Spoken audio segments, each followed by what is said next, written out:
You've been trained to care too much about what people think of you. You walk into a room, open a chat, post a story, and your first instinct is, how do I come across? You edit yourself. You overthink replies. You chase their approval like oxygen. And then you wonder why they don't chase you. You feel it in dating. You're too available, too eager. You reply instantly. You double text. You break your own rules just to keep them interested. You feel it with friends. You tolerate disrespect. You let people cancel on you. You allow backhanded jokes at your expense. You feel it at work. You play small. You stay quiet. You avoid conflict. You fear being too much. On the surface, you're being nice. Underneath, you're bleeding power. Here's the hard truth. Attraction is not created by asking, do they like me? It's created when you move like a man who knows. I like me. I choose me. I respect me. Right now, your mind is wired to chase. Chase validation. Chase attention. Chase chemistry. But a Stoic warrior doesn't chase. He decides. Stoicism is not just quotes on a dark background. It's a way of walking through the world with a dangerous calm. Marcus Aurelius, Seneca, Epictetus, they weren't trying to be liked. They were trying to be aligned. With virtue, with discipline, with self-respect. That energy is magnetic. In this video, you're going to learn 6 simple words that flip the script on attraction. 6 words that, when you speak them from a place of calm strength, make people lean in, respect your presence, and feel your value without you begging for it. Not pickup lines. Not fake confidence. A verbal trigger for a deeper identity. We'll break down the modern psychology behind these words, the Stoic principles that make them powerful, and how to use them in texts, conversations, and boundaries. You'll see exactly why the men who attract effortlessly don't say more, they say less, but they say it with a backbone. If you're tired of chasing people who don't choose you, hit like, subscribe, and share this with another man who needs to remember who he is, and drop this in the comments right now. I am done seeking approval. That's your first act of rebellion. Remember what Epictetus said. If you want to improve, be content to be thought foolish and stupid.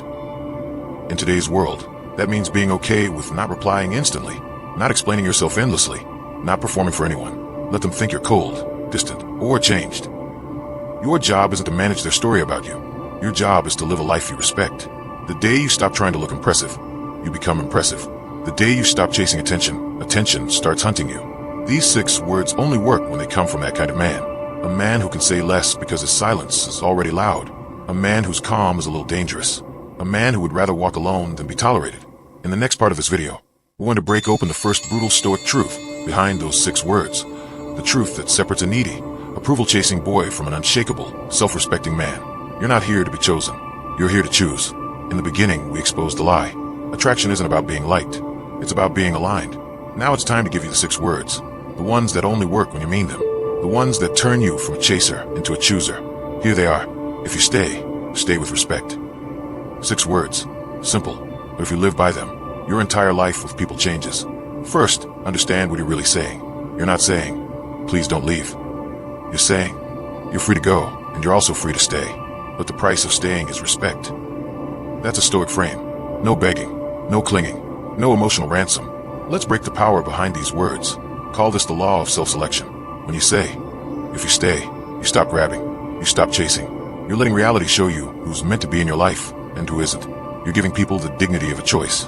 Modern psychology calls this self-selection. You're not convincing them. You're creating a standard and watching who naturally meets it. Think of a woman who keeps playing games with you. One day she's warm, the next day she's ice. You feel your anxiety spike, your mind overthinking every message. Normally, you'd chase harder, but instead you breathe. You pull back.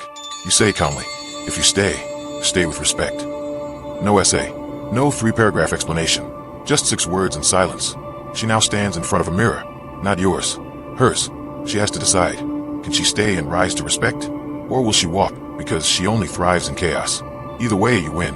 If she respects your line, the dynamic gets cleaner. If she leaves, you just remove disrespect from your life without begging. Epictetus said, if you want to improve, be content to be thought foolish and stupid. Today, that means being content to be misunderstood when you draw a boundary. You're not here to be seen as nice. You're here to live with self-respect. Identity shift. I would rather be misunderstood than disrespected. Next, we go deeper. The second part of the phrase is the core. Stay with respect. This is the law of non-negotiable standards. You're not saying, stay however you want. You're not saying, stay, even if you insult me, flake on me, ignore me, breadcrumb me. You're saying, to be in my space is a privilege, not a right. The tax you pay is respect. Psychologically, this changes your posture. You stop seeing yourself as the guy hoping to be chosen. You start seeing yourself as the man whose presence is valuable. Picture work. Your boss or co-worker speaks to you like you're beneath them. Sarcastic comments. Dismissive tone. Before, you'd swallow it. Laugh it off. Tell yourself, it's not that bad. But you're becoming a Stoic warrior now. Calm, grounded, dangerous in silence. You pull them aside. Steady eyes, low voice. If you stay with respect. You're not threatening. You're not yelling. You're simply stating the terms under which you will interact. Their reaction is their business. Your standard is yours. Marcus Aurelius wrote, "The best revenge is not to be like your enemy." You don't need to insult them back. You don't need drama. Your standard is your revenge. You stay collected. You stay clear. You stay respectful yourself, but you do not stay available to disrespect. Identity shift. I am a man whose presence demands respect, not noise. But here's the catch. These 6 words only work if your energy matches them. If you say them with shaky neediness, trying to manipulate them into staying, they'll feel it, and the spell breaks. In the next part, we're going to go even deeper into the psychology behind your tone, your silence, and your willingness to walk away. You'll see how a calm, Stoic delivery of these 6 words makes you more attractive in dating, more respected in friendships, and more unshakable at work. You're not learning a line. You're learning a way of being. By now, you understand that if you stay with respect, it's not about them. It's about you reclaiming your frame. But to truly live this, you need to understand the deeper layers underneath these 6 words. The hidden rules that turn a simple phrase into a sword you carry into every room of your life. The next truth is the law of detached freedom. Most people weaponize stay as a plea. Please stay. Please don't leave. Please don't abandon me. You're different now. When you say, if you stay, you're also saying, you're free to go. You're not clinging. You're not bargaining. You're not making them your oxygen. You're acknowledging something most men are terrified to face. Nobody is guaranteed to stay. Not your partner. Not your friends. Not your boss. Not even your own body long term. Marcus Aurelius said, you could leave life right now. Let that determine what you do and say and think.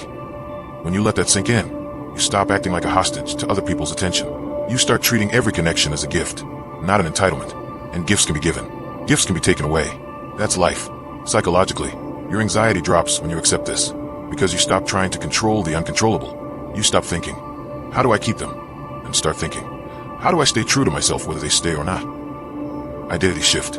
I do not cling. I choose. Next comes the law of silent consequences. Most men talk too much and act too little. They explain their boundaries in essays, then do nothing when those boundaries are crossed. That kills attraction. It screams, my words are empty. When you say, if you stay with respect. What gives those words teeth is not the volume of your voice. It's what happens if they ignore it. No screaming, no drama, no emotional meltdown. Just silent consequences. The disrespect continues. You slow your replies. You stop initiating. You cancel access to your time, your energy, your body, your resources. You don't announce it like a child. You embody it like a man. Seneca wrote, long is the way by means of precepts, but short and effective by way of examples. You don't need to lecture them on respect. Your behavior will teach everything they need to know. They will feel the shift, the calls that go unanswered, the invitations that stop coming, the energy they no longer have a right to drain. If they complain, accuse, or play the victim, you don't fold. You simply go back to your standard. If you stay with respect. Identity shift. My actions are my boundaries. Now, understand the cost of ignoring these truths. If you refuse detached freedom, you'll cling. You'll chase texts, overanalyze tone, beg for closure. Your self-respect will bleed out through every apology you didn't need to make. If you refuse silent consequences, you'll talk in circles. You'll repeat yourself. You'll threaten to leave, but never actually leave. People will learn that your boundaries are just emotional wallpaper. And then there's the law of inner respect. These 6 words are useless if you disrespect yourself in private, if you lie to yourself, if you break your own promises, if you treat your body like a trash can and your mind like a dumping ground. You can't demand respect from them while you live in constant war with yourself.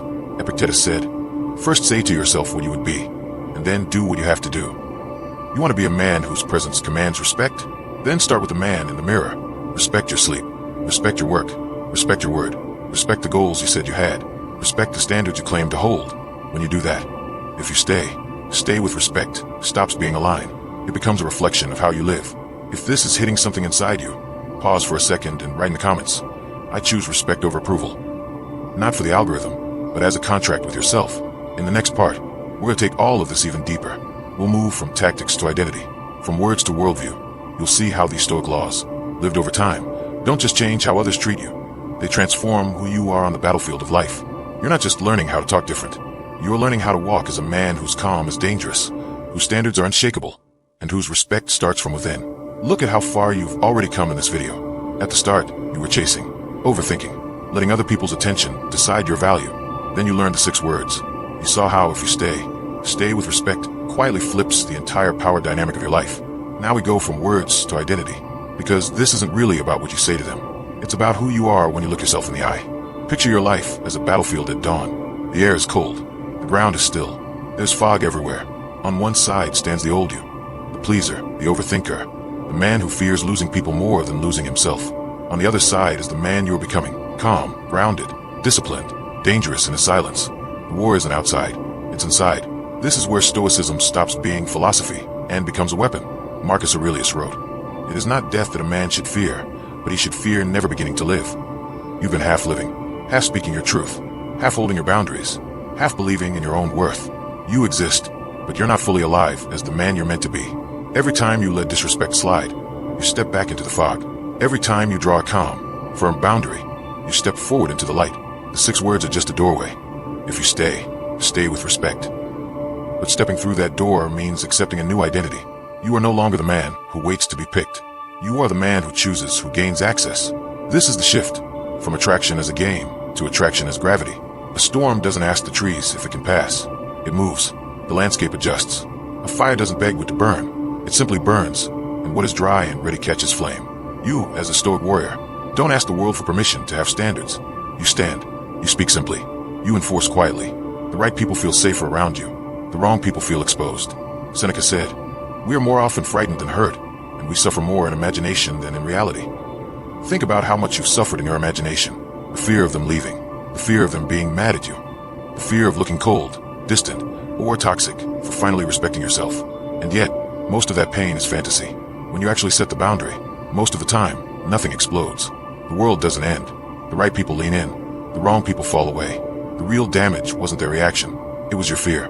Identity shift. I fear self-betrayal more than I fear losing people. Now look at your life like a series of mirrors. There's the mirror in your bathroom. That's the obvious one. But there are also mirrors in your inbox, in your schedule, in your sleep, in your bank account, in your relationships. Each mirror answers the same question. Do I live like a man who respects himself? When you say, if you stay with respect, you're polishing every mirror. You're aligning your outer world with your inner standard. Your friends, your partner, your co-workers, they're not just random characters. They're reflections of what you've historically tolerated. You want a different reflection. Raise the standard. Hold the line. Let the old cast exit. This is why your calm must become dangerous. Not violent, not cruel, not unstable. Dangerous because you're willing to walk away from anything that dishonors your soul. In a storm, the strongest tree isn't the one screaming at the wind. It's the one rooted so deeply that the wind has to move around it. That's you now, rooted in self-respect, discipline, and stoic clarity. If this is waking something up inside you, remind yourself, you're not just learning boundaries. You're becoming a man others have to rise to meet. That's a different league entirely. In the final part of this video, we're going to turn all of this into clear marching orders. How to talk, text, act, and live from this new identity starting today. No fluff, just a path you can walk, step by step, as a stoic warrior in a world addicted to weakness. You're not the storm's victim anymore. You are the calm in the center of it. So here you are. You've walked through the fog. You've looked at the battlefield. You've seen both versions of yourself. The man who chases and the man who chooses. The boy who fears rejection and the warrior who fears self-betrayal more. Now it's time to turn this from insight into orders. You know the 6 words. If you stay with respect. You know what they mean. You no longer cling. You no longer explain your worth. You no longer tolerate disrespect in exchange for crumbs of attention. But philosophy without action is just entertainment. You're not here to be entertained. You're here to become unshakable. So here's how this looks in your real life, starting now. In your messages, you stop over-explaining. When someone is hot and cold, when they keep you on the hook, when they vanish and reappear like it's a game, you don't throw a tantrum. You don't send a paragraph. You send clarity, or you send nothing. If you stay with respect. Then you let their behavior answer the rest. In your relationships, you stop giving second chances to first-class disrespect. Raised voice, constant sarcasm, one-sided effort, casual lies. You don't match their chaos. You don't beg them to change. You step back. You let your distance speak louder than your lectures. If they are willing to own it and grow, good. If not, your path continues without them. You are not a rehab center for people destroying your peace. In your work, you stop shrinking. You stop tolerating being treated like you're invisible. You communicate clearly. You deliver value. And when disrespect becomes a pattern, you stop clinging to the comfort of a paycheck. that's costing you your self-respect. You start making moves, learning new skills, opening doors, building options. This is what a Stoic warrior does. He doesn't explode. He evolves. Marcus Aurelius said, "The soul becomes dyed with the color of its thoughts." What color have your thoughts been? Needy? Fearful? Apologetic? From today, you choose different colors. Respect, calm, power, discipline. You stop asking, "How do I make them stay?" and start asking, "How do I live in a way that I respect, no matter who stays?" Because here's the truth no one tells you. When you really embody, if you stay with respect. Some people will leave. The flaky ones, the users, the emotional vampires, the ones who only valued you when you had no value for yourself. Let them go. That's not a loss. That's a cleanse. And others, the strong ones, the grounded ones, the loyal ones, the ones with their own standards, they'll feel something different around you. Safety, gravity, calm. They'll know you're not easy to get and you're not easy to lose. That combination is rare. That's attractive. So here are your marching orders. Today, not tomorrow. Choose one area of your life where you've been tolerating disrespect. It might be a situationship, a friend, a relative, a boss. Write it down. Then decide your line. Decide what respect looks like. Decide what you'll no longer allow. Then, when the next moment comes, you don't argue with yourself. You don't negotiate. You stand in your new identity and act. Calm voice, steady eyes. If you stay with respect. And if the disrespect continues, you follow through. Less access, less energy, less of you. You will feel fear. Good. Fear means the old you is dying. You will feel guilt. Good. Guilt is just the echo of your past conditioning. Walk through it anyway. Epictetus reminded his students, "No man is free who is not master of himself." Freedom is not found in making everyone happy. Freedom is found in mastering your reactions, your standards, your choices. You become free when you would rather stand alone in truth than surrounded in disrespect. If this spoke to you, join this brotherhood properly. Subscribe, like, and share this with another man who needs to remember who he is. Fill the comments with this final affirmation so you don't forget it later. I choose respect over everything. Say it, type it, live it. You are no longer the man who chases what insults him. You are the man whose calm is dangerous, whose standards are unshakable, whose 6 words filter his entire world. If you stay with respect. Now go out there and let your life prove you mean it.